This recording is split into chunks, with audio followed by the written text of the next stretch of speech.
Yo, ODG, what happened to the beer in the fridge, man? It vanished like tears in the rain.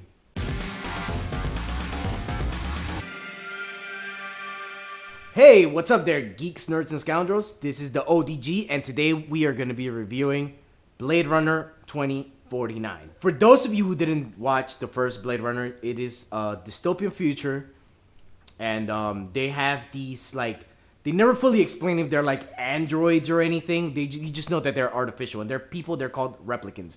They use them like slaves in outworld mining or outworld posts. You know, the movie is basically a film noir, set in the future, in the dystopian future, and it's deals very lightly with themes like God and creation, mortality, and what it means to be human. But for the most part, it's just a film noir. It's a very interesting detective story. You just follow Deckard, who is played by Han Solo, of course, and he is following these replicants who have like gone renegade. Excuse me a second. Replicant juice. And slowly he finds them. He also falls in love with this other replicant and makes weird love to her, man. It was like molestation borderline, but hey, that's the point. Now, Blade Runner 2049 picks up, exactly 30 years after. You have another Blade Runner who is a replicant, and he is hunting down other replicants, and he goes into like some farm, some place where they grow food and stuff like that. They grow them in like little reservoirs and stuff like that, and they grow like worms and eat them and shit. And he hunts down a replicant, and while he's there, he finds out that there is the remains of, they're just like human bodies stuffed in a box, stuffed under a tree. That basically kicks off the adventure, and we follow the main character through. So Ryan Gosling plays this replicant called Agent K. He is a Blade Runner, which is a cop that hunts down other renegade replicants. He goes down this rabbit hole of trying to find out what's up with these bodies that he found in that trunk. So, he goes through the new fabricator of the new replicants that have been coming out, and who is played by Jared Leto. They both do a great job. Jared Leto is not Leto, Skeleto, I don't know what the fuck his name is. Dorito, Cheetos, Fritos, all that shit, dog. Despacito, despacito. He starts to uncover more and more about what happened in the previous movie, the first Blade Runner, and when that movie ends, you get a little bit of backstory of what happened right after that, which has a lot to do with Deckard, which was Harrison Ford's character.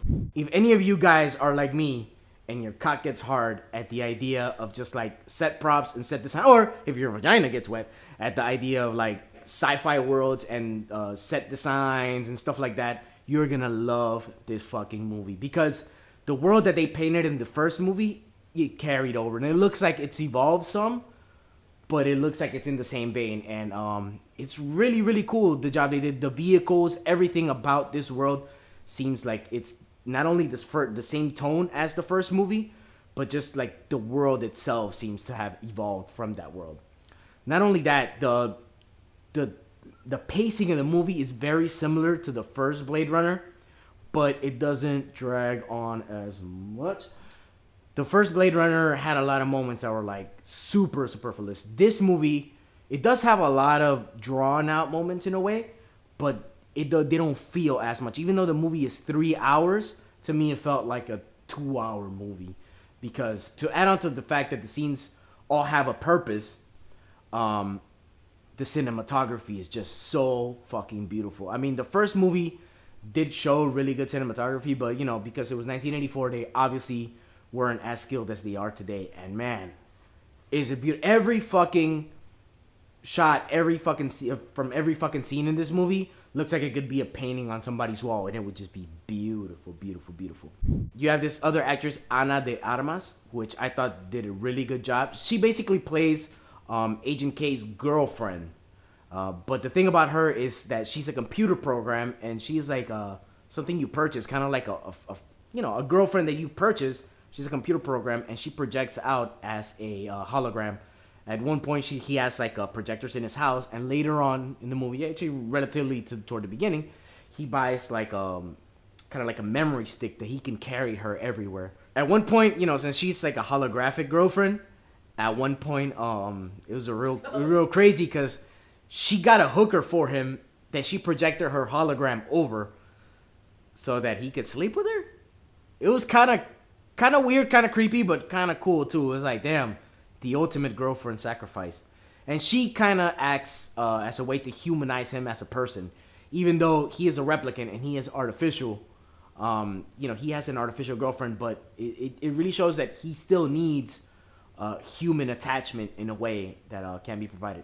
This movie expanded a lot more on the lore of the first movie, which I thought was really cool. It showed outside of LA. The first movie you just got to see LA. You got to see other parts of the world. You got to see San Diego, which I'm sorry to the people of San Diego, was a dump where they just dumped everything. All the garbage from the world or from the country, I guess. You got to see out west, which I would think is Las Vegas. They showed it on the map, but they weren't explicit onto what area it was. And it looked like there was a lot of casinos and a lot of grandeur, and it was empty. And this is actually where he meets Deckard later on in the movie. Through Jared Leto's character, who is the creator of this new wave of replicants, and the guy, who like owns the company that builds them, you got to kind of touch base a little bit with the aspects of the first movie about creationism and God and our questions as beings too. What would be a God? But they didn't really delve deep into this in this movie, which makes me think there might be a sequel because they kind of left a lot of things open-ended, which I will get to later. Now we're going to enter the part where we go into spoilers! The main drama of the movie is the fact that through the skeletons that they found that it was a replicant. They were replicant skeletons, which to me, I always just assume replicants were like robots with like human skin on top of it, kind of like Terminator, But they weren't. They had like full bones and shit like that, which is crazy. So what the skeleton revealed was that person was pregnant, and that's what really kicks off his this detective story of why he went to see Jared Leto and all of that. It was crazy, man, because through the movie they start hinting the fact that he might be the child of Deckard and the other replicant from the previous movie, and you're like, whoa, okay, but you kind of see it coming, and then I'm not gonna give away all the spoilers. They do have another twist, which you're like, oh shit.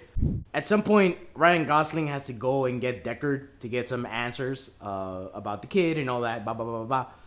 But that whole scene, that whole sequence of scenes of when Ryan Gosling with Kay goes to the desert to look for Deckard, man, that was so well shot. It was so well executed.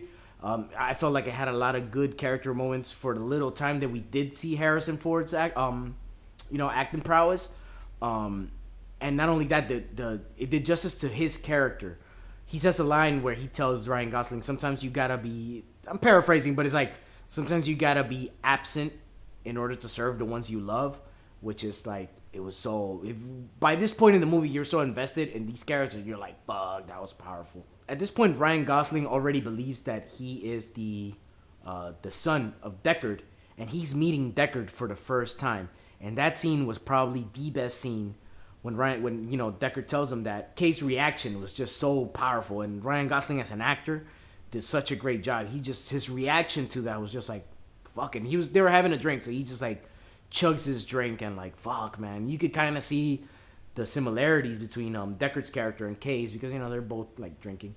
Also, you had a scene right before that when they were shooting it out and like what seems like a casino, like a showroom, and they had these holograms of Elvis, and that song came on. You know what song? And I can't help falling in love with you. Thank you very much. So that song came on, and Deckard got really emotional, and he kind of stopped. The action kind of stops for a little bit, and he says, I really like the song.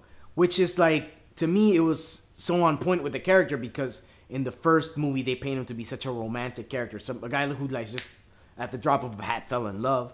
And you know, to me it was like a little bit of a throwback to how his character is.